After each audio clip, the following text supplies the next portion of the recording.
আজকে আমার গায়ের উপরে, এই যে আমাদের সকলের উপরে ডিম নিক্ষেপ করা হয়েছে। এই যে ছাত্র শিবিরে ভাইয়ের উপরে, আমাদের এনসিপির দপ্তর সম্পাদকের উপরে পচা, হ্যাঁ থানা আমিরকে মেরেছে, সবার মাথার উপরে পচা ডিম নিক্ষেপ করা হয়েছে। এই যে দেখেন, তা আমরা এটা বলবো, আমরা ধৈর্য ধারণ করব, আমরা ধৈর্য ধারণ করব। আল্লাহ আপনাদেরকে রহম করুক, আল্লাহ আপনাদেরকে হেদায়েত দান করুক, এবং আল্লাহ আপনাদেরকে আবার চাঁদাবাজি থেকেও মুক্তি দিক, আল্লাহ আপনাদেরকে সন্ত্রাসীদের থেকে মুক্তি দিক, আল্লাহ আপনাদেরকে এই যে সমাজে বিভিন্ন যে আপনার ফ্ল্যাট দখল করতে আসবে দেখবেন কয়েকদিন পরে, আল্লাহ আপনাদেরকে তাদের থেকে মুক্তি দিক। ওরা ভয় পেয়েছে, ভয়ে এখন হলো ভারসাম্যহীন কাজ করা শুরু করেছে।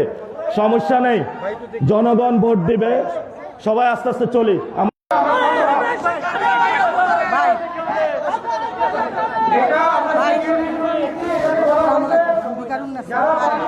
ভালো আছেন?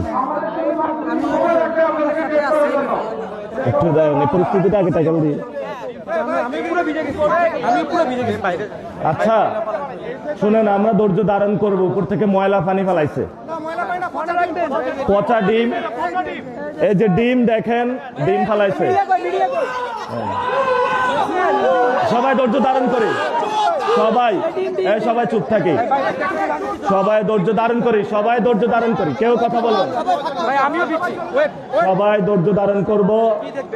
আমরা 12 তারিখ পর্যন্ত ধৈর্যের পরিচয় দিব, সবাই আমরা কমিটমেন্ট দেই 12 তারিখ পর্যন্ত আমরা ধৈর্যের পরিচয় দিব, কিন্তু 12 তারিখের পরে আমরা আর ধৈর্যের পরিচয় দিব না।